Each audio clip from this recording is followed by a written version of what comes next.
So, a very, very good afternoon to all of you. We are finally here today for the launch of this very, very important program, Live with Water. Live with Water is a program where you will be learning, you will be investigating, and you will be experimenting on water. So it's a very exciting project, and we're very happy that you are part of this project. Um, we have delayed this launch because of the COVID problems that we have been facing. So the launch has got delayed. But on the positive side, to see that it's hitting around 200 participants today for the virtual launch is very heartening, and is it's something like you're starting on a very good note. So a very warm welcome to all the teachers, to all the students who have joined us today. And with that, I would also like to thank all of you for taking your time out and coming and joining us today. We have with us, as you can see on the screen, you have Bart and you have Fernanda, who are from the Netherlands Enterprise Agency. And we have Anshuman and Neha, who are from Terry. And without any further ado, I would like to invite Bart to speak about this whole collaboration that has been there between the Netherlands government and the Indian government in the area of science and technology. Over to you, Bart. Thank you. Okay, thank you very much and welcome everybody. Good to see you. And unfortunately, it's still digital. We're still living in a digital world, and I really wished we could be there with you uh, as I really miss India. I've been working with India for almost 10 years now, been a frequent visitor, always in the area of water. And it's a great pleasure today that together with you we can launch this program, Live with Water, Learn, Investigate and Experiment. And I will do that with my colleague Fernanda. We work at the same governmental office, the Netherlands Enterprise Agency. So we're going to do both this presentation. And I would like to guide you on what exactly is Live with Water. Where does it come from? So maybe you can go to the next slide. Yeah, just to give you a brief introduction for those who have never been in the Netherlands. And I see a lot of thumbs coming up. That's very good. That's inspiring. I've actually never seen so many things coming up in a session. So that's good. But just to give you a brief idea how we live with water, because on the left picture you see the Netherlands. We are a rather small country with 17 million people living there. But if we do not do anything about water and we have a severe flooding, then you see the right picture. Almost one third, more than one third, almost half of the country would flood. So we live every day with water to protect us from the sea, because we live 5 meters below sea level.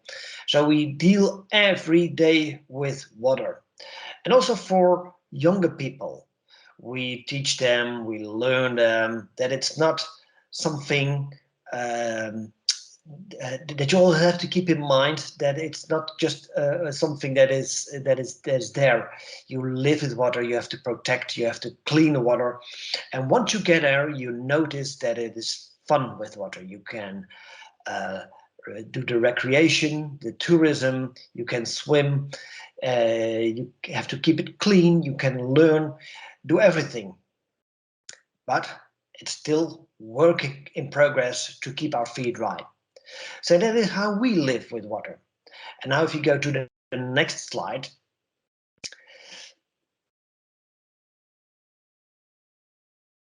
Yeah, that the water issues in the Netherlands and in India are actually the same. It's about clean water. It's about the drought. And we also face drought in summertime, which is very negative for our crops. And sometimes we have too much water. It's the same as in India. You see it in the picture below. You see a small farm that is just keeping their feet dry because the water level is extremely high. So we have the same water challenges. And we're very happy from the Dutch government, together with the Indian government and all kinds of stakeholders, to jointly work together in tackling these challenges. We have programs for researchers, for companies, and I'm working already on this for 10 years. I know Anshuman also already for 10 years when he once visited the Netherlands with a group of researchers. So that's very good. And also feel that this whole meeting as a small reunion. So sharing the same challenges and working on the same challenges is something great. And now we move on to the next slide. And something unique is happening in Delhi. And maybe you're not even aware of it, but in the Sundial Park, there's a water center established. You can see it in the mid picture below. And in 2017, it was opened by our minister with the high level people from the Indian ministry. And you see a newspaper article, Indian and Dutch scientists to revive the Barapula drain. So that's where it started. And if you have time, you can have a look at the Sundial Park. You will see that water center below just below the park at the banks of the Barapula drain. There, Dutch and Indian researchers, together with companies, they do all kinds of research on water treatment and on cleaning the Barapula drain. And if you go to the next slide, but it can't be the case that it's only the work of researchers, of work of universities, of companies. And we believe that water is so important that in 2019, our king and queen visited the Barapula drain to see what's going on there. And together with a group of Dutch and Indian students, we thought, how can we open this unique place and make it a place for the community, for students, for schools, so that they can also learn what it is to work with water, for cleaning the water, for dealing the water, and really live with water. So that was the starting point to just together with the people from Terry, and you did a great job, Naya, and that's what we're here for. We all want you to learn about water, our precious water, because it's important to keep it clean for health, for agriculture, for industry, to live with it. So that's important. And if our king and queen find it important, then of course everybody finds it important. And if you go to the last slide, that's why we started this initiative, Live with Water, and we all want you to become the new water ambassador, because it all starts with you. The young people in India, in the Netherlands, they are the change agents. So I want to challenge you to become the new water ambassador. Well, that was my introduction. And of course, I did not do it myself. It's also Fernanda from our own, from our organization who made it also possible. So Fernanda, a few words from your side on the collaboration between Netherlands and India. Thank you very much. Thank you very much, Bart-Jeroen Berends, because without you, it wouldn't have been started. And I'm also very grateful to Nea, which has so much contributed to this launch, especially for now. This is our moment. And you have suffered also much from the COVID situation. So I want to express my thoughts about that as well, because it was very hard on you all. And I hope the future will be brighter. And therefore, there was this moment when our royal couple visited India in 2019. And that was my first introduction to India. And I also became very much in love with your country. It's beautiful. And so we want to share all our knowledge together and to learn from each other. To save all the water we have, because the world needs water. That was why the United Nations also had this year this Valuing Water Initiative as their most precious theme for this year, because it's not, and you know that even more better than we in the Netherlands, that water is scarce. Water is scarce for the earth and very vital. So that's why it's so exciting that this program has been starting, and I wish you all the luck. And I'm so happy that I'm now your new contact person and we can stay in contact together. I'm also working for this Netherlands Enterprise Agency, and we have this program, Partners for Water. And it's also broader than this aspect. It's also having measurements against flood protection, river management, and also the initiatives for building with nature. But this is not in the scope of your project. Your project is also very important because of the quality of water and how to solve it for our use, for humans and plants and everybody who needs water. Thank you very much for your attention, and I wish you all the luck for this program, and probably we see each other again at the end of this course. Thank you. Thank you very much, Fernanda. Thank you very much, Bart. For providing the whole, uh, providing this whole journey of how the two governments have come together, the whole Barapulla Drain project, and the linkage of it with the schools. And with that, the whole program is already being designed and set. So I think the stage is now set for Neha to take over. So Neha is leading this project from TERI. She is the area convener and she is a fellow at TERI, and she has 18 years of experience in education for sustainable development. So I hand it over to you, Neha. The floor is yours. Thanks.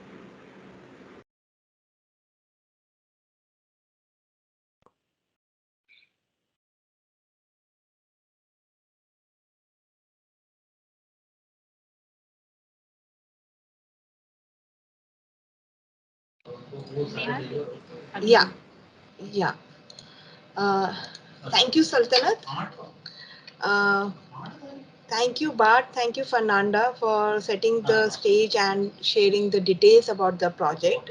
So, with this, I hope you recall, I always used to say, live with water, ek pani ki kahani hai. So, today I'll talk about this pani ki kahani. So this is for the students. Now अब clapping, thumbs up ये सब नहीं करेंगे. अब फटाफट chat box में आ जाएंगे and we will do some interactive things. Okay.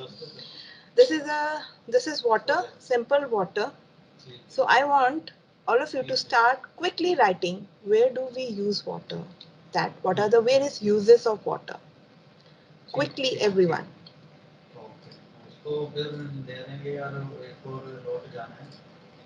Come on, it's not, you need not to write the complete sentences, just a use of water.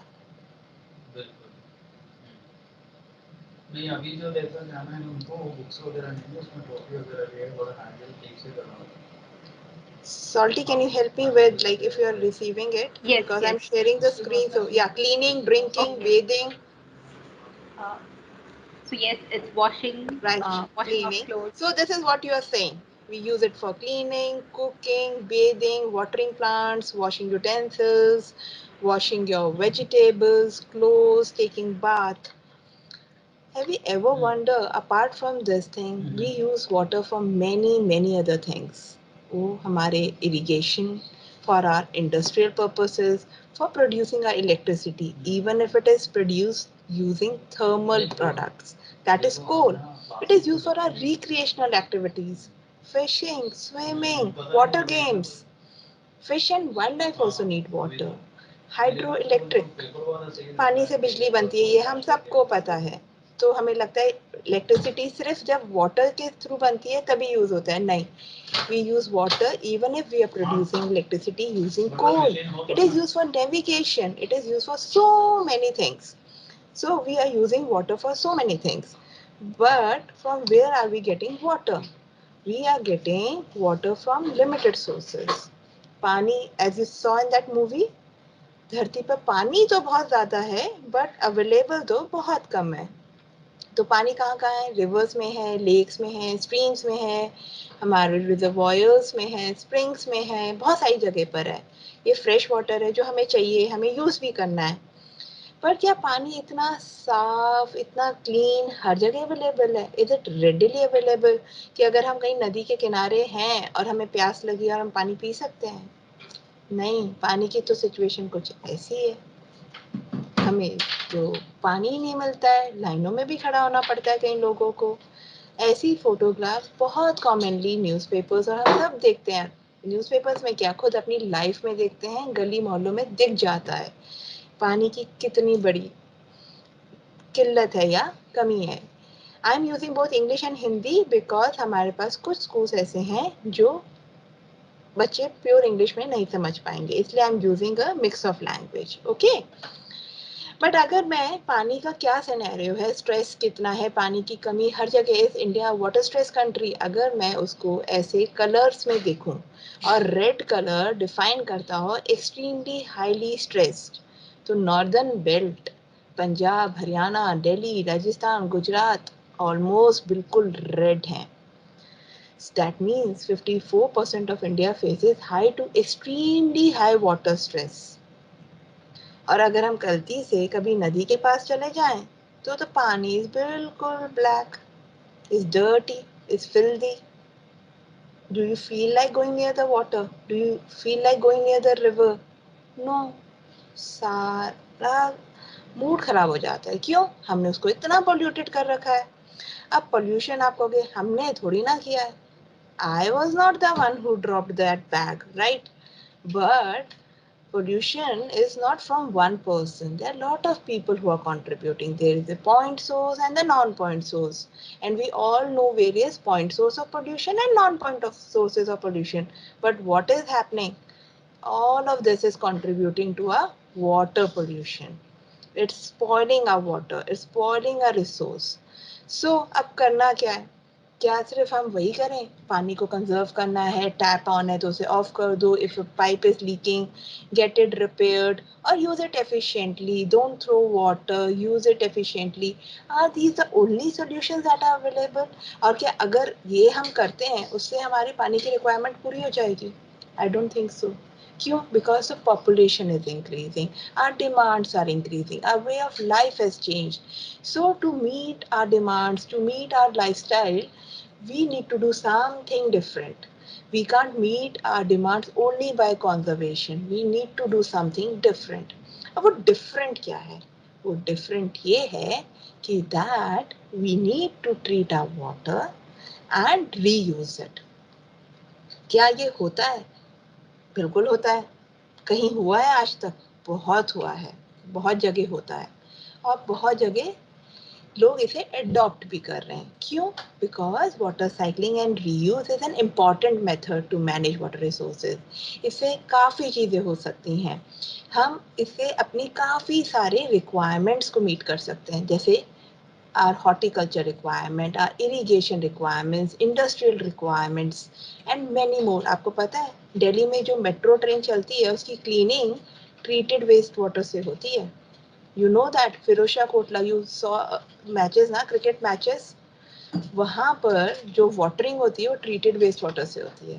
तो ऐसे बहुत ज़्यादा जगह हैं। अप्पू घर, आर वाटर रिक्रिएशनल प्लेस जहाँ हम फन करने जाते हैं, over there also the water is used is the treated wastewater. So this is something which is happening and which should happen. So keeping all this in mind, what we decided is to launch a project which is Live with Water.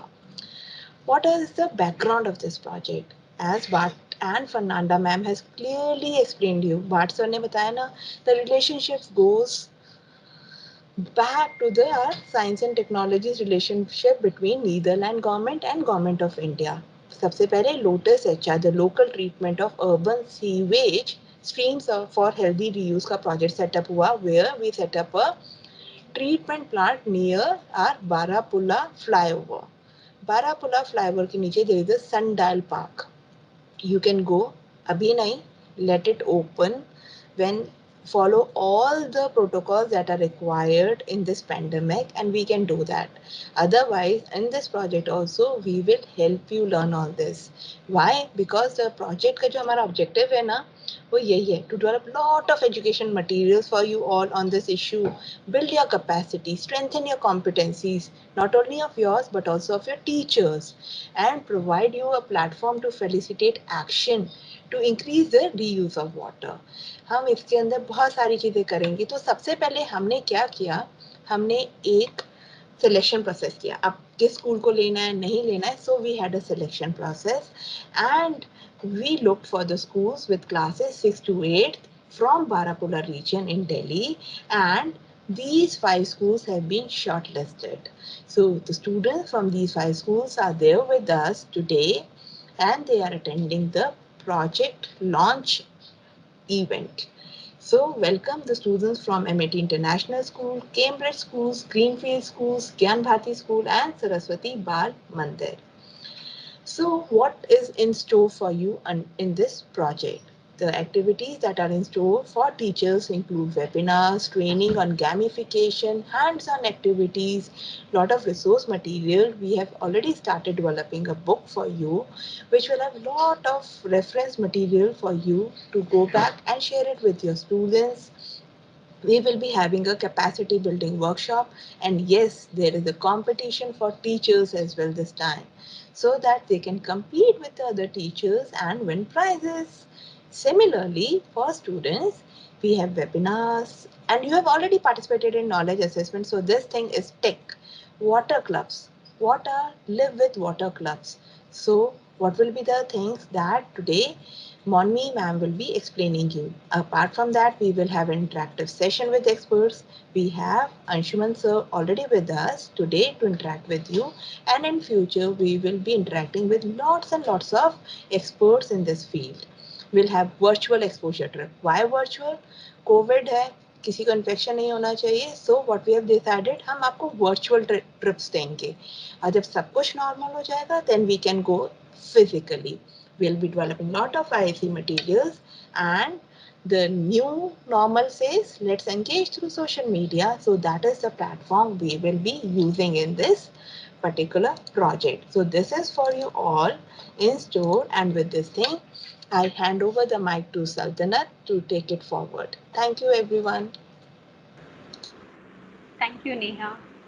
I'm sure everyone is excited now, knowing what all the project has in store for you. If you are excited, I'd like to see a lot of thumbs up coming up now. And uh, we had promised you earlier that we would be screening a film, and we couldn't. So let's break the monotony of of the presentations, and let's break into a short film. So I'd request IT to screen a short film now. It's an animated film, and I'm sure you are going to enjoy it.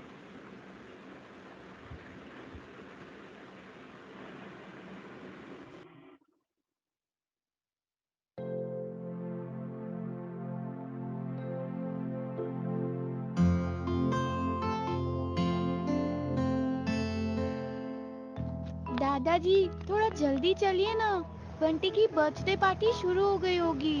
अरे भाई, गंदगी देख रही हो? इस गंदगी में चलना दूभर है और तुमको जल्दी की पड़ी, और देर तो इस बल्ली की वजह से हुई। अच्छा भाई ठीक है, मैंने लेट किया। Happy birthday to you. Sorry, लेकिन पार्टी कैंसिल हो गई है। क्या? बंटी बहुत बीमार है, उसे टाइफॉइड है। Hello Rinki, happy birthday Bunty. कैसा बर्थडे? बीमारी की वजह से मेरा बर्थडे तो खराब हो गया। ना केक कटा, ना कोई गिफ्ट मिल पाया। पता नहीं इसे कैसे ये बीमारी हो गई। डॉक्टर कहते हैं कि ये गंदगी से होती है, जबकि हम तो आसपास खूब सफाई रखते हैं। आसपास सफाई रखने का मतलब सिर्फ घर साफ रखना नहीं, घर के आसपास भी सफाई रखना होता है। बंटी को टाइफाइड हुआ है और इसकी वजह है वाटर पॉल्यूशन। हाँ हाँ? हाँ, आज का अखबार देखो, बंटी अकेला नहीं, शहर के हर अस्पताल कॉलेरा और टाइफाइड के मरीजों से भरे पड़े हैं। वैसे सच कहूं तो एक पर्यावरण वैज्ञानिक होने के नाते मुझे कोई हैरानी भी नहीं है। जो हाल हमने अपनी नदियों का कर रखा है, उससे बीमारियां नहीं फैलेंगी तो क्या फैलेगा? हाँ, लेकिन इसकी जिम्मेदार तो वो बड़ी बड़ी फैक्ट्रियां हैं ना। सिर्फ वही वजह नहीं है। शहर के कुल वाटर पोल्यूशन का 70% हिस्सा घरों से निकलने वाले कूड़े और मल से होता है। हजारों लाखों घरों से निकलने वाला ये कूड़ा और मानव मल सीधे नदियों में बहा दिया जाता है, जिससे पानी बुरी तरह पॉल्यूटेड हो जाता है। ओह, आप तो पर्यावरण वैज्ञानिक है। कोई हल बताइए ना, इसे कैसे रोका जाए? दो हल है। पहला, सीवर की सही व्यवस्था, और दूसरा, रोजाना की जिंदगी में केमिकल पेस्टिसाइड्स का कम इस्तेमाल। जब हम टूथपेस्ट, शैम्पू, डिटर्जेंट वगैरह नाली में बहाते हैं तो ये जाकर नदियों में मिल जाते हैं और बाद में पीने के पानी में मिलकर हम तक ही वापस आते हैं। हमें चाहिए कि हम कूड़ा करकट नदियों और तालाबों में न डालें, बायोडिग्रेडेबल और प्राकृतिक चीजें इस्तेमाल करें और केमिकल्स का इस्तेमाल कम करें, ताकि पानी प्रदूषित होने से बचे और हम सुरक्षित रहें। ओह, तो ये चक्कर है। अरे, चक्कर से याद आया, रिंकी और मैं तुम्हारे बर्थडे पर एक चक्कर मेरा मतलब एक तोहफा लाए हैं। लव यू दादाजी।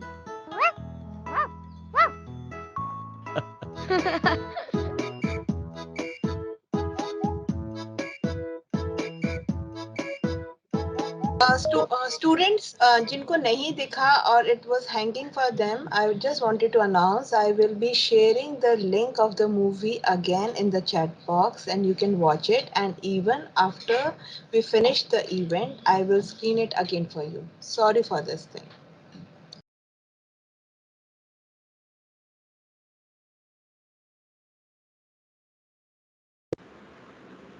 So, as Neha informed, we try and screen the film once again at the end of the program.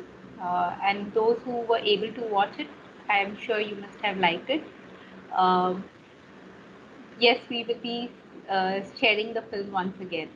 I've been seeing the messages, so we will be sharing the film again. And also, the link will be shared with you. We would like to now get into the technical session. We have with us Anshuman, who is the Associate Director at TERI, from the Water Group in TERI.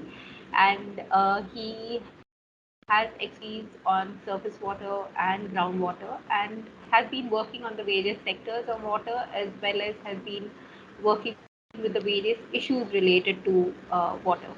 So his session today is basically where he's trying to see what magic you can do with wastewater.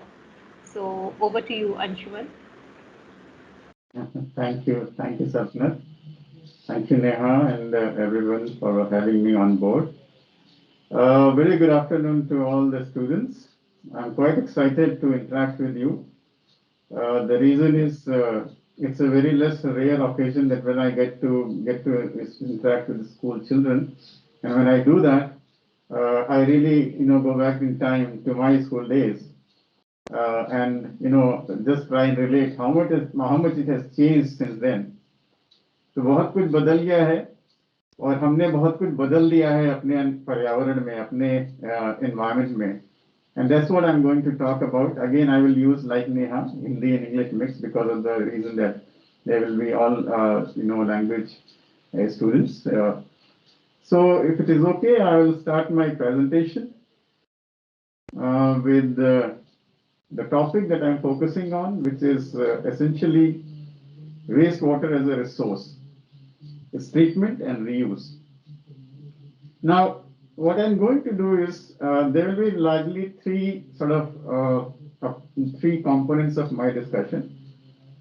सबसे पहले तो बात करेंगे कि क्या challenges हम face कर रहे हैं. What are the kinds of issues and critical challenges that we are facing on water and in particular wastewater. Then we will go through some of the basic understanding and maybe a little bit advanced understanding of wastewater management, how to treat them. And since we have mentioned we have to do much beyond treatment now, so what beyond we can do on reuse, recycle, etc. And what are the new concepts that I especially feel that younger generation should be very much upfront to looking forward to. And I'm sure you people will be the ones who will be actually the leaders for those kind of activities.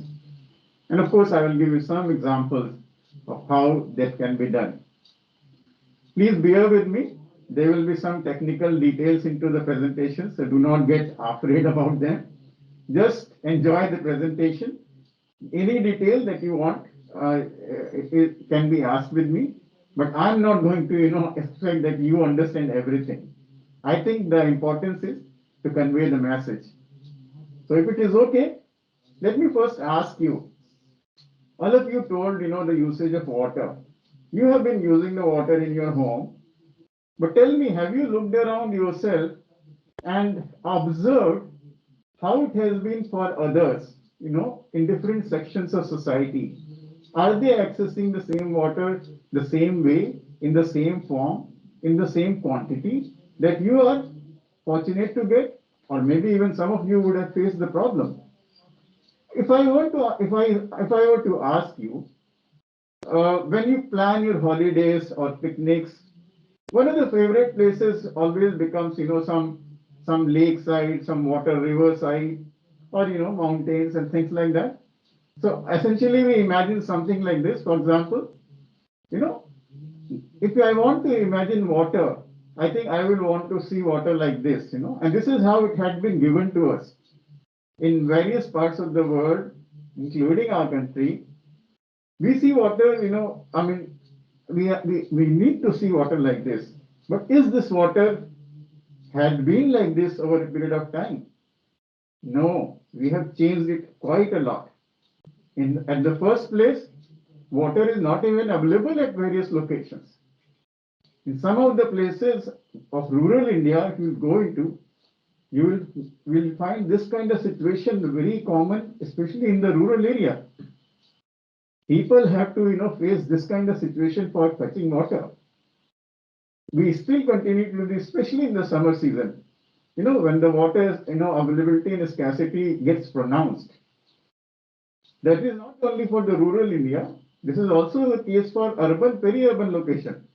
Delhi के बाहर की colonies जो हैं, झुग्गी झोपड़ी colonies में अक्सर ये देखने को मिल जाता है, और parts of the country as well. Some of the places in our country we face drought kind of situation. सूखा पड़ा होता है हमारे यहाँ. बहुत सारा समय ऐसा होता है जब पानी बिल्कुल उपलब्ध ही नहीं होता हमारे पास. And there are many times of the years and places when unfortunately we face flood kind of situation. And in both the cases, in drought and in flood, the water is either not available, or if it is available, unfortunately, we cannot use it, we cannot drink it, because that water is dirty. So whatever is available also to us, unfortunately, what we have done is this. Some of you might have heard the news recently. Yamuna का पानी में बहुत frotting हो रहा है. The news agencies were again on the reporting of the problems of pollution of the river. Not only Yamuna, which is depicted in this picture, over a period of time, Yamuna had been continually contaminated by various untreated or partially treated sewage, wastewater from domestic sector and industrial sector, rendering the river really, really bad in terms of health of the river, very bad quality, something which you can see in this particular picture. But visually speaking, there's only so much that you can detect. But what if I were to ask you how to test or how to know that water is polluted? And more importantly, how to treat them. And that is what I'm going to talk about. Now, there is a problem or there is a dichotomy, as I say. एक दोहरा मापदंड और दोहरा behaviour है हमारा पानी को लेके। एक तरफ तो हम पानी को वर्शिप करते हैं, विच इज वेरी गुड। आप में से कुछ लोग अगर वाराणसी गए होंगे तो आपने ये जरूर देखा होगा गंगा आरती, या नहीं देखा है तो देखने जाइए आप, क्योंकि बहुत ही ऑर्गेनाइज्ड इवेंट है ये। लेकिन unfortunately while we do this kind of respect to the river water bodies, which is what we should be, but not only in this essence of worship, but also in act to preserve the quality of water. But unfortunately, we are not doing that. What we are instead doing that is we are discharging a lot of wastewater, which is actually creating a lot of health issues. Firstly, for the river itself, it is dying. The river is dying over a period of time. It has already deteriorated in health quite a lot. And because we use this water, indirectly or directly, it affects us and our health too. And the video that you saw, cholera or typhoid, those kind of diseases are basically originating because of such kind of wastewater finding way into our water systems, which we use. Therefore, we need to look into the water pollution abatement very seriously. Now, let me come to some kind of, data on how it looks like. I showed to you pictorially how it looks like, but let me also share with you कैसा लगता है जब हम दुनिया को देखते हैं और अपने आप को देखते हैं कि हमारा पानी किस तरह का है और बाकी देशों का पानी किस तरह का है। अगर आप देखें इस पर्टिकुलर मैप में तो आपको थोड़ा पता चलेगा। मैं इसको और थोड़ा इनलार्ज कर देता हूँ। हमारी कंट्री में most of the stretches of the river, just a sec, please. I'm trying to figure out the laser pointer. Yeah. Most of the stretches of the river, you will see, are either severely polluted, red, or moderately polluted in yellow, or have even low pollution in green. But as you would notice, a huge amount of stretch of the rivers actually is in a bad state because they are polluted, either in low or in severe state, but they are polluted. And that's why I saw a disturbance in it. I'll continue.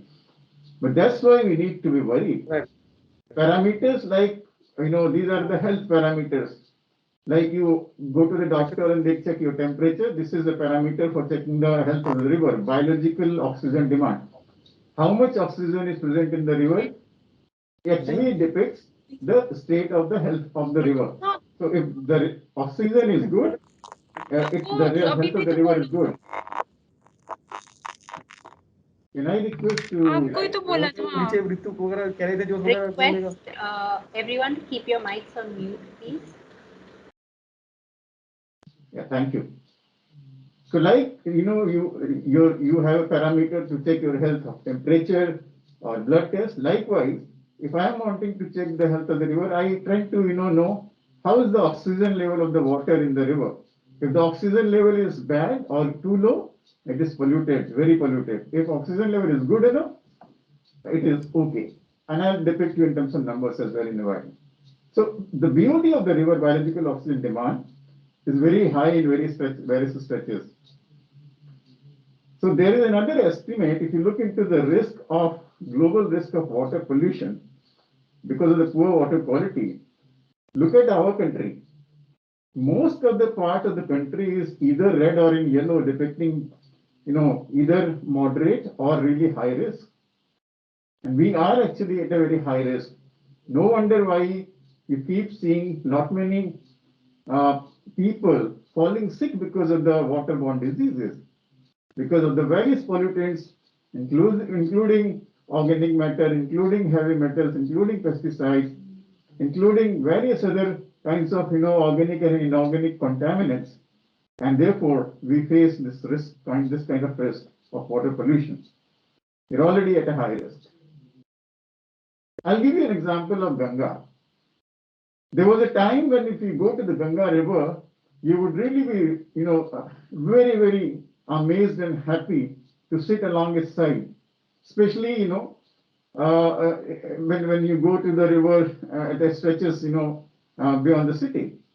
But nowadays, because of our activities, developmental and otherwise, we are, as I said, polluting the river by our wastewater, which is discharged either partially treated or untreated from domestic sewage or industrial sewage. And if you look into the status of Ganga, till some time back, as recent as 2018, we were still polluting around by let's say 50-55% of water by the untreated sewage. By the untreated sewage around 46-47%. This is significant. If half of the water, that is half of the sewage, goes into the half of the sewage that we generate goes into the river untreated, it is going to create a lot of problem for the health of the river. And that is why with these indicators like BOD, I told you, we see a range of around 11 to 27 milligrams per liter. These are numbers to look into. Now 11 and 27 is very high. What we need is 3 or less than 3. And so imagine how many times more it is. Very, very polluted. We also have unwanted, bacteria or pathogens like fecal coliform. These come from the fecal matter, and these actually are very, very, unhealthy. If they create a lot of issues of health, of diarrhea, etc. If they get into our water body or into our water system. Likewise, heavy metals, pesticides, they're all different range and cocktail of contaminants which find way into the river Ganga. Now, there are various reasons. Not many industries who are not treating their wastewater, like tanneries, pulp and paper, chemical sugar, etc. They keep discharging untreated or partially treated water into the sea, into the river. Also from various domestic treatment systems, where we have the treatment system which are not functioning fully.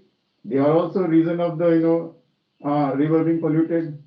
But besides these, which we call them as point source, they are fixed location.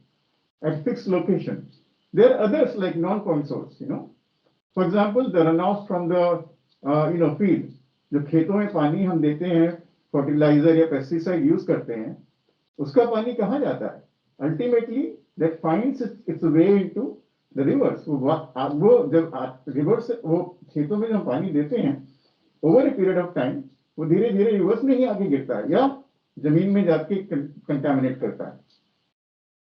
Also जब dry season होता है, summer season होता है, तो पानी वैसे ही कम उपलब्ध होता है, तो वो और पोल्यूशन को एग्रेवेट कर देता है. Same is the case with river Yamuna.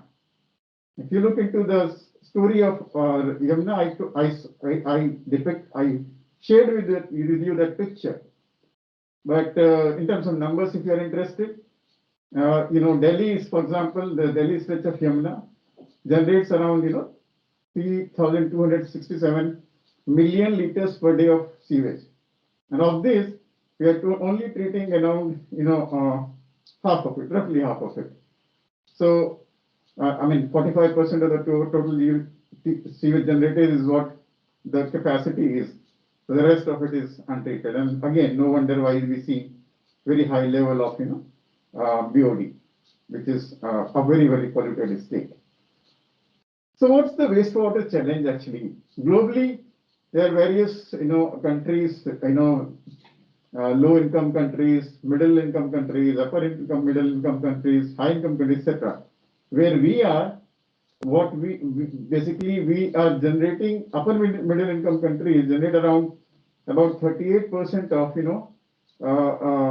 water, which is actually they treat around that much, and the rest actually goes untreated.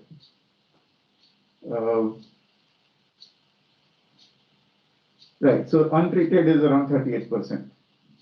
Globally, around 80% of all wastewater is discharged untreated. But talking about some recent number, it's not that recent, but just to give you an understanding, our class 1 and class 2 cities, all the major cities in our country, sometime back was generating around 61,000 million liters per day of wastewater, of which we had the treating capacity of just around 37%. So the rest, of course, will actually be untreated and therefore pollute. So that's the state of our wastewater generation in terms of quantum from various, domestic sources of our country. The question is, किया क्या जाए? क्या करना चाहिए? Neha told you a few options. सबसे पहला काम क्या होना चाहिए अगर हमारा ट्रीटमेंट हमें करना है, अगर हमें पानी को वेस्ट वाटर का पोल्यूशन बचाना है? Obvious answer would be we should treat it. But even before treat it, we need to first collect it, isn't it? Where would you treat the wastewater unless you collect that wastewater? But anyways, let's assume that we are able to collect that water and treat it. In terms of how do we approach, we have to have an integrated approach for efficient water use. We need to reduce the wastage, recover the resource, improve our water use efficiency, productivity, and conserve and treat and do not discharge as far as possible. Of course, if you discharge, first treat it to the required quality and then discharge it. And this is required in every sector, be it agriculture, be it domestic sector, or be it our industries. लेकिन at least हम जो हैं domestic sector की भी अगर बात करें, हमारा रोल बनता है कि हम कम से कम वेस्ट जनरेट करें, पानी ज़्यादा से ज़्यादा efficiently यूज करें, and so that we are able to have a better use of water. Now, what is the opportunities and interventions that we can take? Talking about the wastewater management, I'll quickly run you through, what we can do on wastewater sewage and management and treatment. These are quite detailed description, but I just want to give you an essence of how we approach, treatment. But at the first place, where does wastewater come from? We discussed that. So from all the kinds of sources, kitchens, our residential kitchens, bathroom, toilets, or industries who usually require specialized treatment process, although of course from agri runoff, as I mentioned to you. Usually a sewage is 99% water, carrying waste from these sources, kitchen, laundry, night soil, toilets, bathing, etc., etc. It also contains waterborne pathogens, as I mentioned to you. And usually, if I'm wanting to check the health of any system in the context of wastewater, these are the kind of parameters one is interested into. So like you go to the doctor and ask for, a health checkup, so he will ask you what is your BP, blood pressure, what is your temperature, what is your sugar level. So likewise, for these are the parameters: pH, temperature, total suspended solid, alkalinity. I told about biological oxygen demand, nitrogen, phosphorus, coliforms. These are pathogenic forms, fecal coliform, heavy metals, pesticides, etc., etc. Usually, the human contribution to the waste in terms of grams per capita, you will find this kind of contribution. Don't worry about it. Just to give you a broad idea about how this composition looks like as far as contribution from human waste in the wastewater source is concerned. All right. Don't worry, this is not going to come in your exam. So be rest assured. This is just to give you a flavor of how it looks like in terms of composition. I talked about Yamuna, so I'll skip this slide. Now comes the question, how do we treat wastewater? What are some basics of treating wastewater? Now, before I go into that, if it is okay, I will, show you this video. Neha, can I? Yes. To a sewerage treatment plant where the wastewater is treated. It is then deemed safe to release into other water sources. The treatment of wastewater goes through different stages. Wastewater is treated to remove the physical, chemical, and biological contaminants present in it through various processes. The pre-treatment process involves the sewage being sent through grids or vertical bars that can remove large solid substances like metal cans, paper, and plastic materials. In primary treatment process, the sewage flows through the grit chamber very slowly, so that the sand, pebbles, and soil settle down at the bottom. The sewage flows into the settling tank or sedimentation tank, where the solid wastes like feces are allowed to settle down. Wastes such as soaps, oils, and grease rise to the top of the wastewater.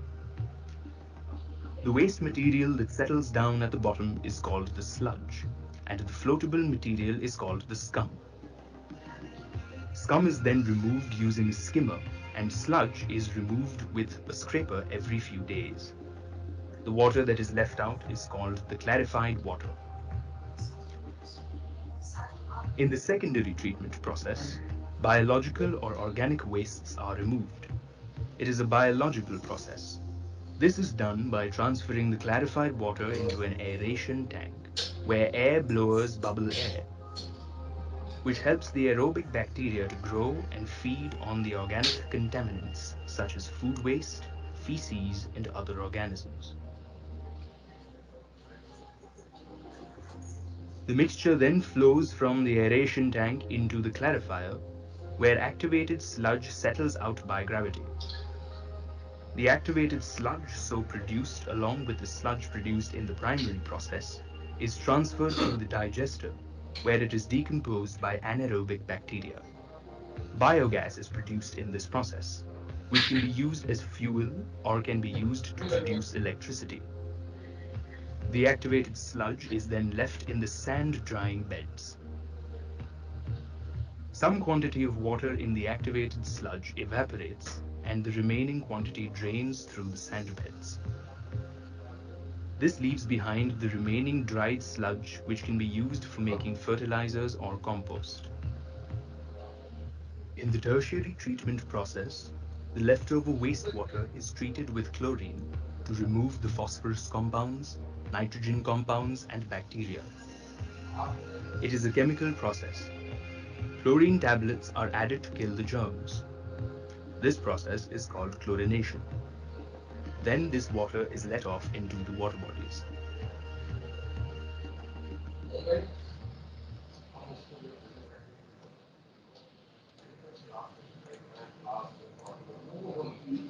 Back to you, Anshuman. Okay, thank you, Neha. In fact, it goes on to further then, tell that you can also have, biosolids, recovered from it in the form of, nutrients which can be utilized further for, usage in as fertilizers in your fields and likewise. So there are various ways of reusing the, nutrients that come out of it. All right, let me come back to my slide.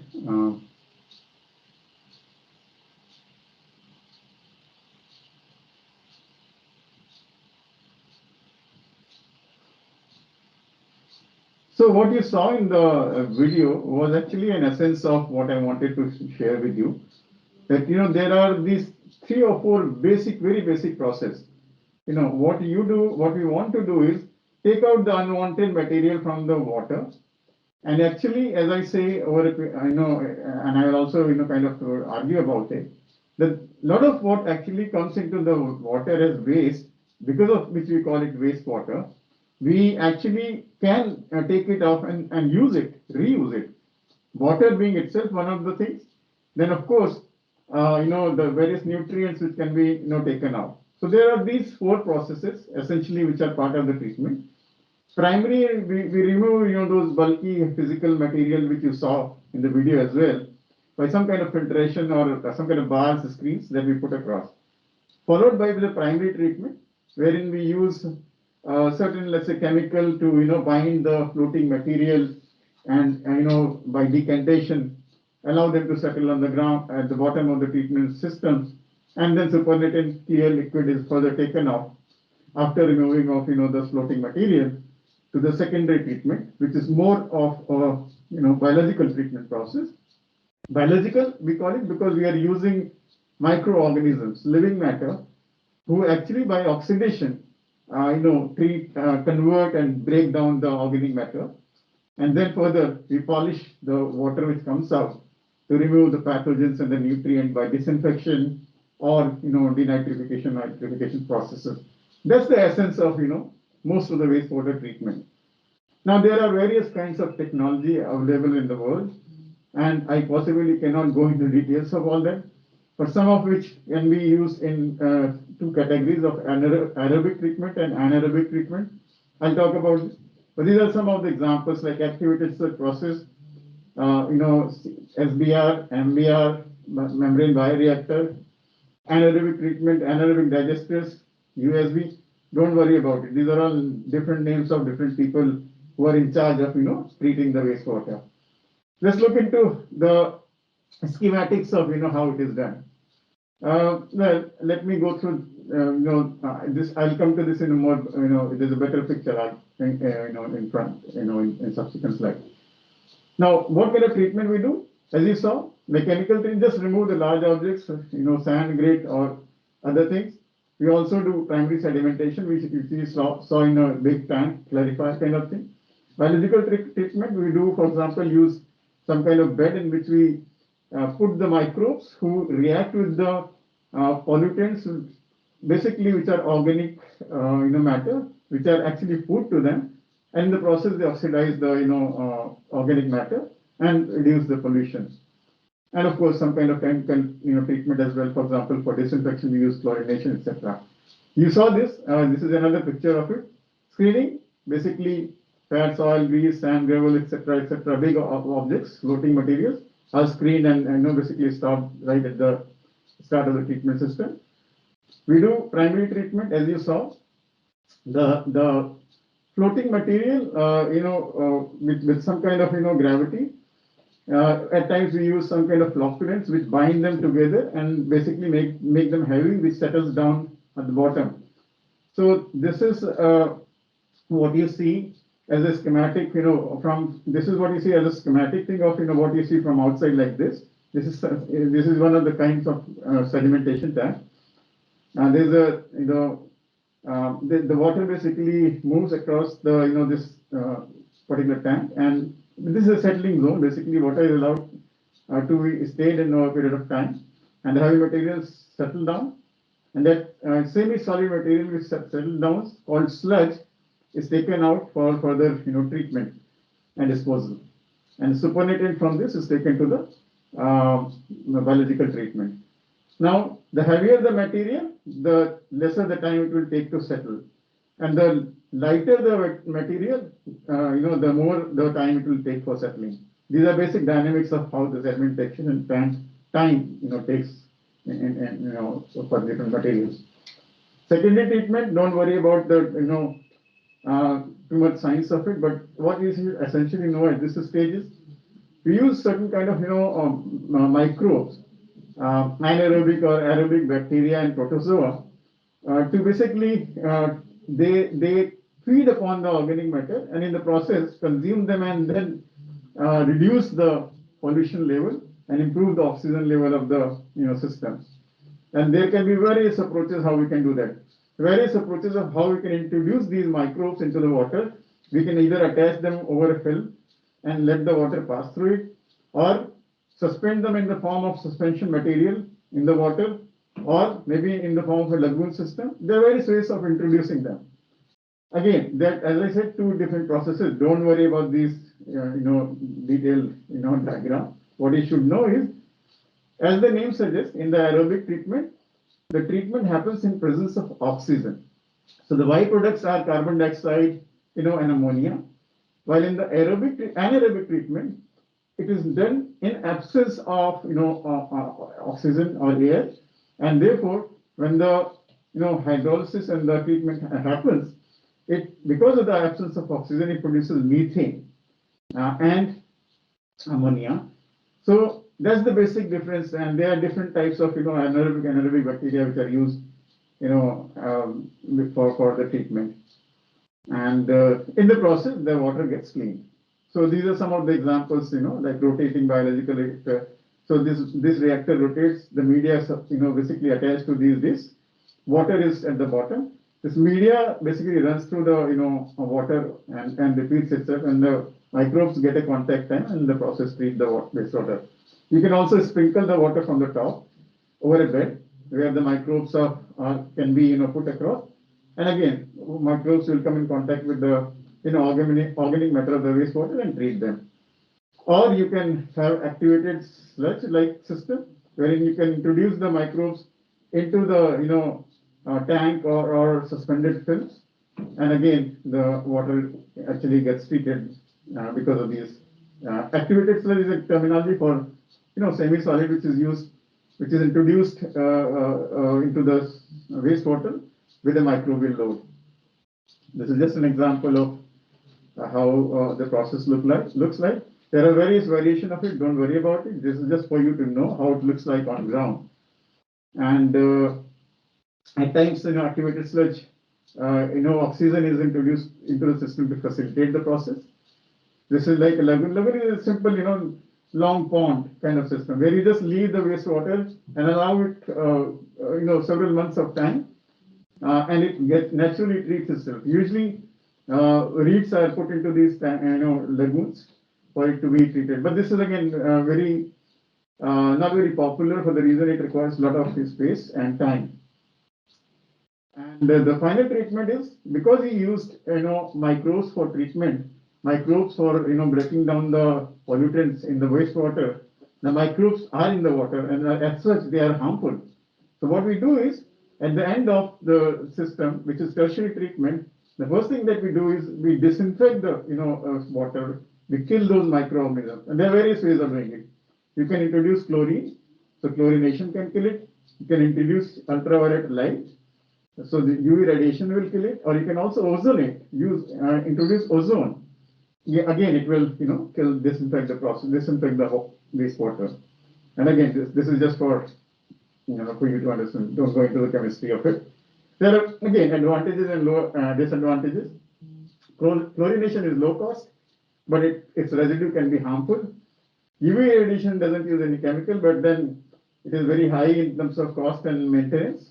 Oxidation, again, high cost, but better than, safer than chlorination, and likewise. Nitrogen removal, phosphorus removal, these are common phenomena. Once you have treated the wastewater, then you discharge it to the various locations as per norms. Discharge norms are there. You want to follow those norms. Make sure that all the parameters of the norms are met with, and then we discharge them respectively for the respective norms for the river or land or wetland and likewise. However, what we are focusing on is not just discharging, trying to reuse the treated wastewater and look into what are the possibilities. Something that I will talk about in more detail in a while. Now, quickly, these are some of the various advanced wastewater treatment systems called membrane bioreactor. What you do is you do away with all this process. You just introduce a membrane in a very compact chamber and introduce the anaerobic or aerobic process as the case be, and you can actually have very efficient treatment system. This is an submerged MBR. Again, they have their own advantages, disadvantages, and efficiencies. Don't bother about them. But usually, such kind of advanced systems like MBR, membrane bioreactor, are a bit better in terms of efficiency. They are much better in terms of performance than the conventional processes like activated sludge. This is how an anaerobic MBR looks like.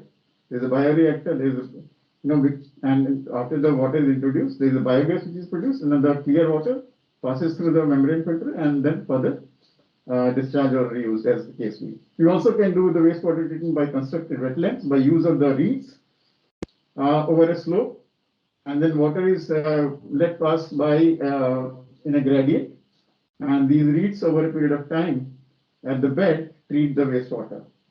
This is also one of the very natural way of treating wastewater. There are various schematics which you can see over here for the same processes, right from primary to secondary to tertiary. There's another one for you to just understand. So water comes through the screen. You've seen the video as well. Just for a final look, it goes to a clarifier. The sludge basically is taken off from the bottom, thickened, and either digested or dewatered, and basically sludge is either disposed or further incinerated. The clarified water is taken for aeration, And again, after the sedimentation, etc., the treated wastewater is basically either discharged, and you can either further reuse it after treatment, as the case be. What I want to now jump to is the possibilities in the buildings. Now, there are various aspects of what we can do in terms of wastewater reuse and conservation building. I will rather be now quick because some of it is not possible to discuss in the time that I have left. So I will focus on some of those things which are on the wastewater reuse.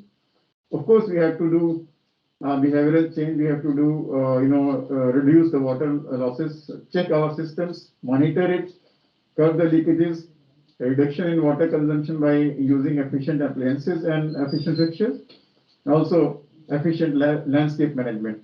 But from the wastewater perspective, the thing that is possible within the households is basically recycle the wastewater from the kitchen, the grey water, not the toilet water, but the grey water basically coming from the kitchen or washing area, and you can use it for non-potable usage through a dual piping system, and also use rainwater harvesting. Now, this is something that you would have been hearing a number of times, so I will skip that. But please do make sure that you facilitate this behavioral change in your friends and family around. Try and make them understand there is so much amount of water that actually gets wasted if you don't use the water efficiently in our daily chore activities. In the buildings, there are various possibilities of looking into interventions of water and wastewater management. Let me give you examples. All of these, various faucet and fixtures like dual flush toilet, cistern, high efficiency toilets, waterless toilets, ये सारे जो toilet के आजकल options हैं उसमें पानी का बहुत कम यूज होता है या फिर पानी यूज ही नहीं होता. Some of you might have seen waterless urinals as well. They're already there in the commercial buildings. So one can use them to basically reduce the water consumption and also the wastewater generation to some extent. There are these water efficient fixtures, by sensor based, which can be used, and they save huge amount of water. But the grey water treatment, which I was wanting to focus on, is a huge opportunity. It doesn't require a very complicated system. आप just एक sand filter लगा दीजिए, एक biological aeration दे दीजिए थोड़ा सा, एक filtration करके उसको एक UV से disinfect कर दीजिए, and that is it. Once you are able to do with these basic steps, you can reuse this water, for example, for toilet flushing, or for irrigation or horticultural purposes. And the grey water systems require a bit of design effort, but and therefore it is required to be very carefully managed, because otherwise it will basically contaminate the system. Operation and maintenance is important.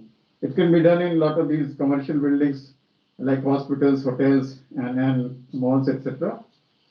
So essentially, as you can see, the water coming from basin or or washing machines or from shower, which is essentially the grey water, can be collected in a collection pit, and through all these steps of aerobic, screening, biological treatment, filtration, disinfection, the water can be cleaned and stored. Once the treated water is stored and is clean, comparatively, it can be used for surface irrigation, for example, or even for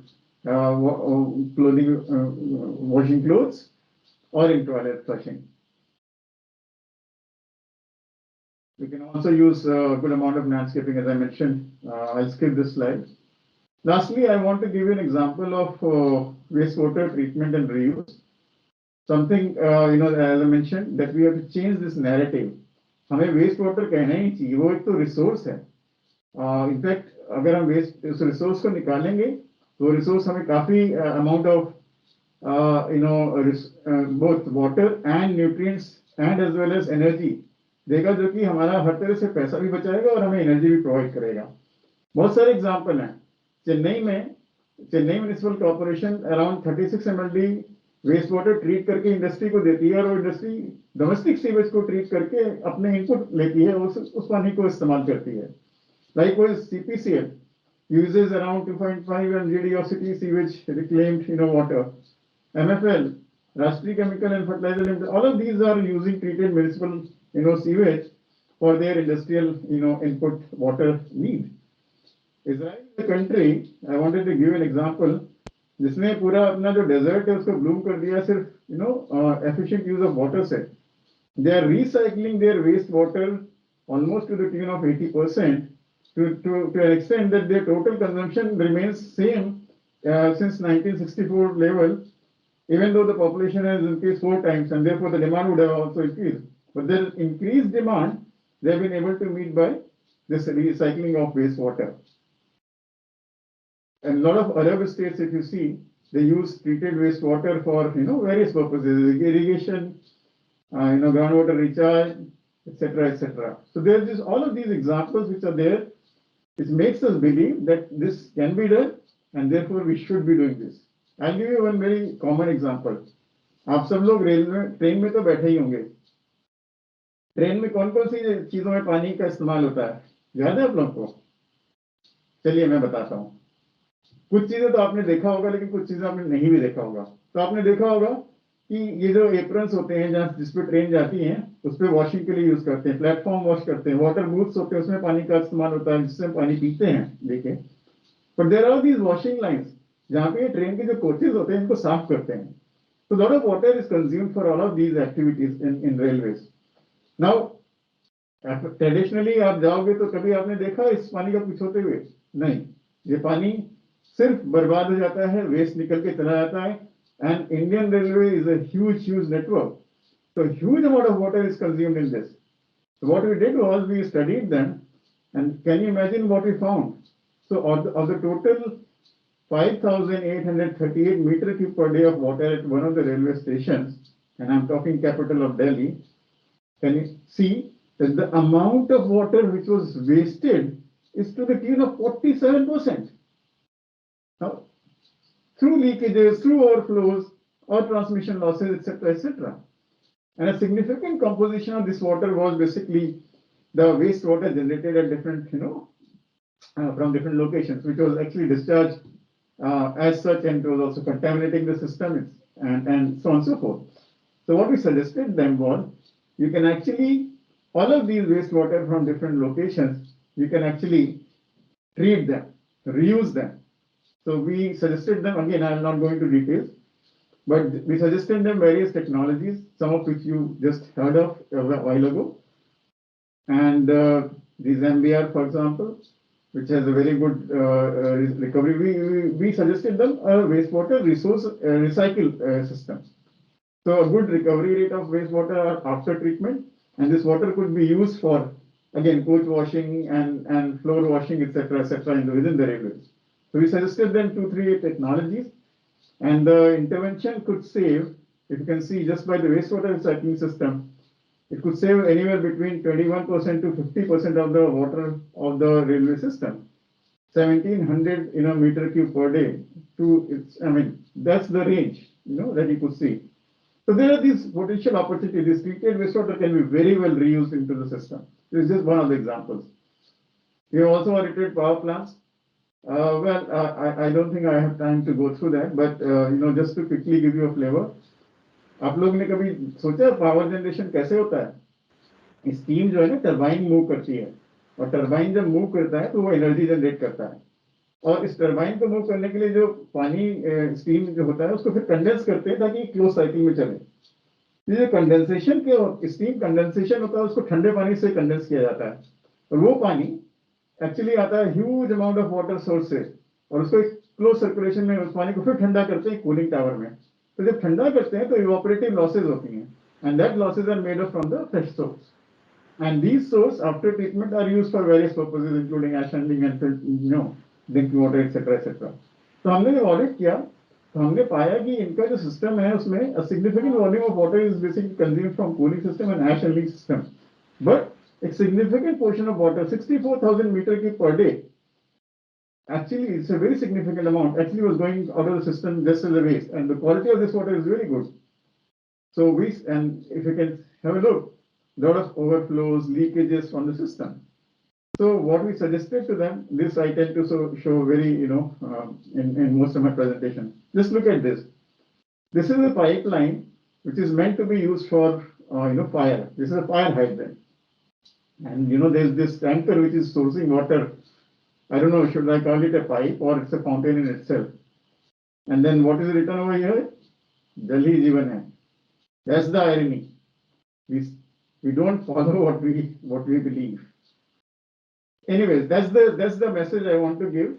We need to practice, efficient management of water by deeds as well, not just by wishes. Now, so if you can see, there was significant potential of wastewater recycling. 64 MLD, 23,719 million liters per liter of water could be saved just by wastewater. And overall, around 61% water could be reduced. Okay, not going into details of this. Let me come to the last part of my discussion. On the wastewater recycle, reuse and resource recovery. आज के ज़माने में ऐसी technology हैं जैसे anaerobic MBR या RO जिसको हम कॉम्बिनेशन में यूज करके पानी सीवेज को हम ड्रिंकिंग वाटर में कन्वर्ट कर सकते हैं. I have seen those technologies. I have drank that water, which has come and treated from sewage. One of them was in Delhi itself. So technology hai. It's just that we need to find a mechanism so that it can be widely applied on ground. And not only you can treat and reuse the water, clean water for various purposes, including drinking, as I said, but at least for, let's say, gardening, horticultural purposes, and other cleaning purposes. But also we can generate from anaerobic digestion biogas, which can be converted into electricity. Nutrients, like nitrogen, phosphorus, they can be extracted and can be used for fertilizers. And this is what my last case study example is about, something that Bart also mentioned. We are working in Delhi in Barapura drain along with the other project which Bart was referring to. It's called Pavitra Ganga, in which what we are attempting is to look into how we can apply a bouquet of interventions of technologies and other practices involving the local stakeholders to have not only wastewater treatment, but possibility of reuse of water and resources recovery. So in these two locations, in New Delhi and in Kanpur, we are applying a combination of technologies, quite innovative technologies like Endicott. It combines concentrated sewage to organic waste from domestic sources, and in an anaerobic digestion, it is treated to convert it into a reusable water, and also the biogas which is generated could be used for other purposes, including electricity generation. Likewise, there is this pseudo MBR, there is this structured absorbers. All of these technologies are of some or the other use. For example, this technology gives us a recovery of or removal of chromium and phosphorus from the wastewater, something which is a problem at Kanpur. And photoactivated sludge removes ammonia, for example. Constructed wetland plus, a concept which is introduced in this project, can, besides other benefits, also reduce significant amount of heavy metals. So this is something which is very innovative and interesting thing that we are doing. So not just treating the wastewater, mind you, but also looking at the possibility of recovering the resources, nutrients, and also possibility of generating energy or electricity which could be reused or which could be used within the system. There is this website which you can go through if you're interested. It will be available to you, and there are various interesting details in it. There are some examples, for example, what I mentioned. For example, in Chennai, in Kodangu, in Tamil Nadu, the Metropolitan Water Supply and Sewerage Board, they are treating their sewage water and they are producing around 12,500 meter cube of biogas per day, which generates around 13 megawatt per day of electricity through that system. And in fact, through that system, they are able to achieve 98% self-sufficiency of their power consumption. उनको बाहर से power लेने की जरूरत ही नहीं पड़ रही है. They are able to generate power through their own wastewater through biogas. It is also saving them a lot of money in the process. Likewise, the case is for Delhi Rithala STP. ये एक STP है जो रिठाला में है, जो basically जो कि waste water को ट्रीट करती है and reuse होता है उसका gardening in thermal power plants, and also they are generating around 20,000 kilowatt hour of power daily, which is actually meeting around 30 to 35% of their electricity demand, and of course having a monetary. So there are enormous amount of opportunities. All I wanted to convey to you through these details, some of them quite in technical, complexity, but I wanted to convey to you there are these cases and examples which are possible, which are there, and the time has come when we should move to new steps, new innovative approaches of looking at our water management. In the context of wastewater, the wastewater should be looked at as a resource and not just the treatment to required, water quality, but also it should be, used for as a resource, like water as a after treated water to be reused as a resource, like nutrients, extracted out of it to be reused appropriately. Energy can be generated, which again can be reused, and all of these make a very efficient and sustainable option for water management and water and wastewater management altogether. So I stop here. I know some of it would have been really complex for you to understand, but please feel free to ask anything if you do so, if you do have some questions on it. But I leave it to Sultan, up to you. I don't know about the time, how are we doing on that? But if the time permits, I'm happy to take the questions as well. Thanks, Anshuman. We have extended the time. So I will quickly invite Monmi, because Monmi has a presentation to make, which is on the Live with Water clubs. And that's the immediate engagement that we are looking at from the schools as part of this project. So over to you, Monmi. And Monmi Barwa is my colleague from the Environment Education and Awareness Group. And she has been reaching out to all the schools, and I think most of the teachers would be familiar, with Monmi, because she has been instrumental in getting all the registrations for us as part of this project. Over to you, Monmi. Thank you so much. Thank you, Mr. Anshuman. Thank you, sponsors. Thank you, Mr. Ba. Thank you, Ms. Fernanda. And it has been, thank you, sir, for the presentation also. I also got to know a lot from, the whole session. And I would request V to kindly share my screen if it is okay. Okay, so let's come back to the action that we all students are waiting for, and that is one of the core activity of the project. And so, yeah, to talk about that, let's come to the water club, which Neha has also mentioned in during her presentation. And so, setting up of eco club in schools have enable students to participate and take up meaningful environment related activities and actions beyond the school curriculum. However, it has been observed that all the schools have been able to take part in that, but water related issues in relation to the club has a little bit less as how to other clubs are. So hence, under this project, we are planning to form a Live with Water club to provide a forum through which students can reach out to learn, to investigate, to experiment, and engage their parents and neighborhood communities on various issues related to water. So next slide, Veer. So with this, we are actually, trying to build in, and this is where, students and the youth would play a critical role in this. So we wanted to focus more on the students' role here. And so this club will be formed in each school to strengthen and support students and the school management, and to effectively address the prevailing crisis by building a connect with water resource and adopting and promoting water conservation. So this will in fact help nurture the leadership qualities and take collectively action in this direction.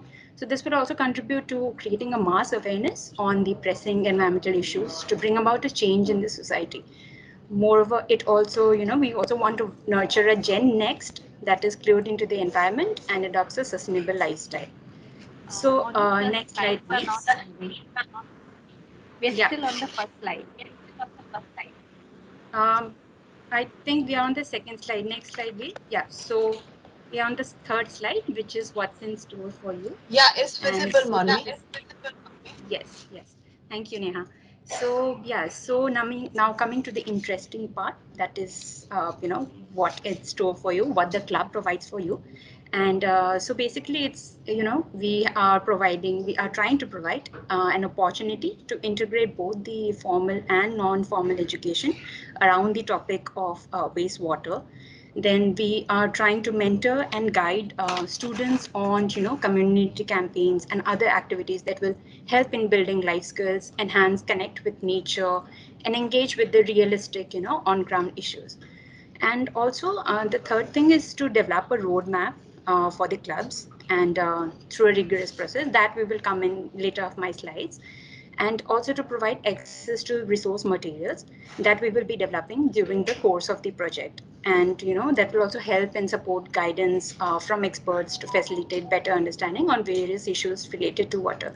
So this is one of the first session that we are having. This is just the launch. We will be trying to have more sessions, like how Mr. Anshuman has also detailed out a very interesting session. So we would also be having materials. We'll also be having access to all these materials, and then we will be providing to the club, and also to showcase the visibility for the efforts undertaken by the schools to inspire and motivate other schools as well through various platforms that they have or we have. So yeah, coming to the next slide. Okay, so here is the structure of LWWC club. So we have written LWWC, as you must have known already. It's Live with Water Club. So here we are trying to, we will be going in terms of, how the, in terms of the government rules of how it should be, in accordance with the COVID protocols. And so the club will basically comprise of 25 members, where comprising 20 members who are students, and there will be one ambassador or a leader, you can say, and 6 to 7 students per class. So efforts will also be made to ensure that there is equal representation of grade wise and also of gender wise for the students. Then also we are trying to look at students who contribute to society and have a keen interest on that. Then efforts will also be made to have the principal or the head of the school as part of the committee. A minimum of 2 teachers, as you must have seen, it has already been written, is required and will be nominated. It is based on their interest and inclination to coordinate the activities. Also, we are trying to have 2 support staffs from the school management itself who will help in the implementation of the project. So this is the whole structure of the club. Coming on to the next slide. So here are the main objectives of the club. So the main objective is the overall is to conserve and sustain water resources. That is what we are trying, as a part of this project. And to achieve these goals also, we will try to have a robust and a very, detailed roadmap, which I will come in later of my slides, and to chart out the implementation, to lay out a plan of the implementation of activities.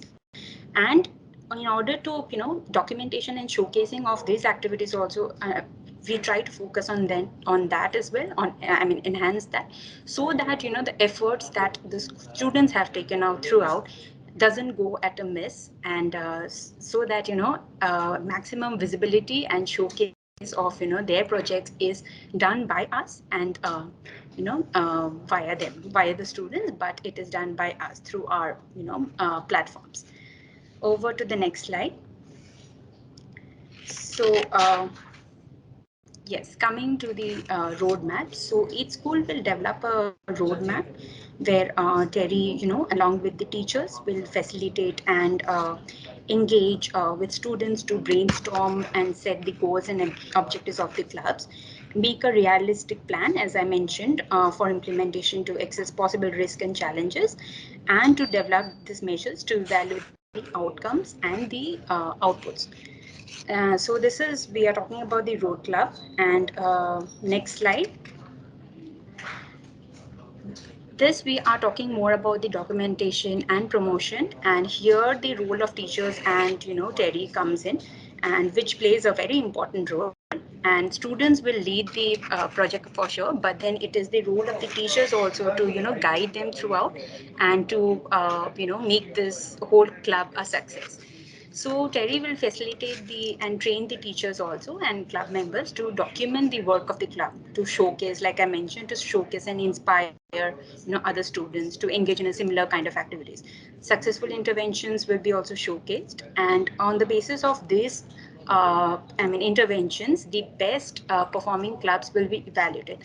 So this is one of the most important thing which students I think should take a note of this, because the clubs will be evaluated, and due facilitation will be due recognition will be done, will be made by us and by the project.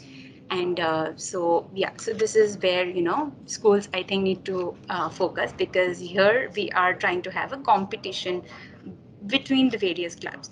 So in order to have the above objectives, so teachers will have to oversee and facilitate the whole establishment, and the and Terry will additionally facilitate the development of this realistic plan, and guide and mentor the implementation of this, and provide support for any upcoming challenges that they have.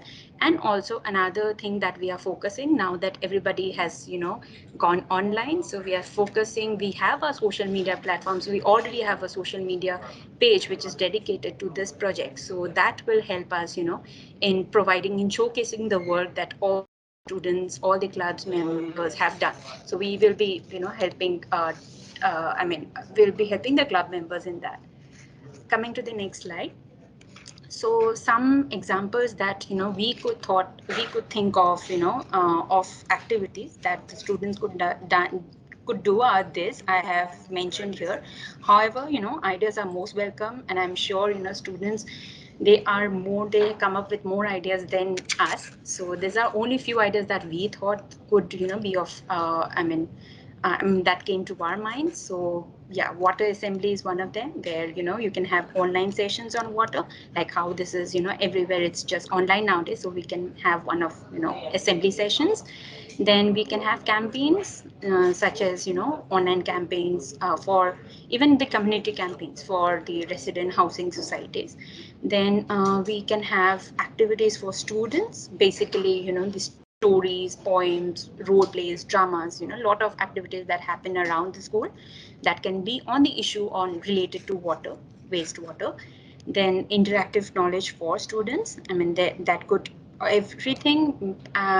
Once again, I would try. I would like to focus here that Terry would be there to mentor and guide, support throughout. And also then various water audits, monitoring and evaluation through water audits or impact assessment can be done.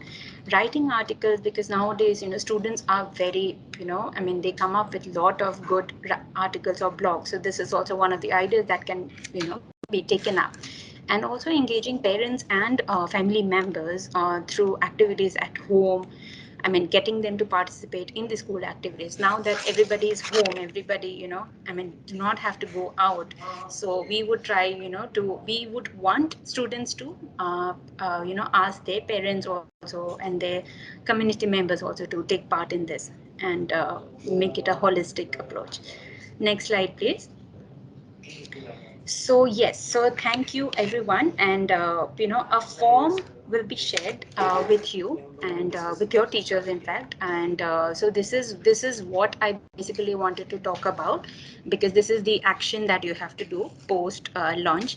So we would, like Neha has also mentioned, that we would be having a lot of interactive sessions, knowledge sessions, technical sessions basically, and as part of that, so Mr. Anshuman has also given you a very detailed technical session, which also will help you to gauge knowledge. So yeah, so further this we would also request to teachers, and with consultation, with consultation with principals and also with students, to set up a club to and the document will be shared with you all, and I would request teachers to take a look at this. And it's a very detailed where all the guidelines and everything, whatever I have mentioned here today, everything in details is mentioned in the form as well. So I would request the teachers to nominate a ambassador and all the other members of the club itself. And do remember, like I mentioned, that these clubs will be evaluated and will be felicitated too. So good luck, everyone. And if there's any further question, please feel free to write to us. I have shared my email ID, and yes, we already are in touch with teachers. And yes, so everyone. You can share with us through email, or you can share here over the chat box as well. And it was really wonderful having you all. Thank you so much. Thank you, Sultanat. Thank you, Molly.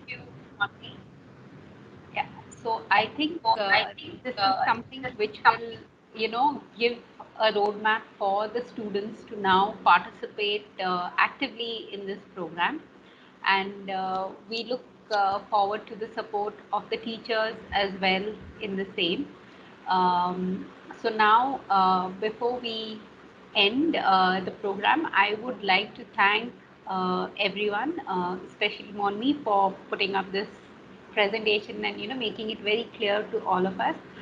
I would like to thank Anshuman for a knowledge-packed session that he had, covering the whole aspect of wastewater and showing how wastewater can be treated. So and I'm sure some of it may have been a little technical for you, but don't be, I mean, the point is basically that wastewater can be treated, it can be reused, so that is something which is very important. I would also like to thank Neha for her very simple and very clear presentation. And I would like to thank and Fernanding with us on this project, and we look forward to to the support that to the knowledge that you shared about how it is done in Dutch, and so that we could also learn from that and incorporate it over here. So and I'd like to thank all the teachers, all the students who are here, who have joined us. And we would like to do a quick photo op. So I would just request everyone, with their cameras on, and request IT to take a screenshot of all of them.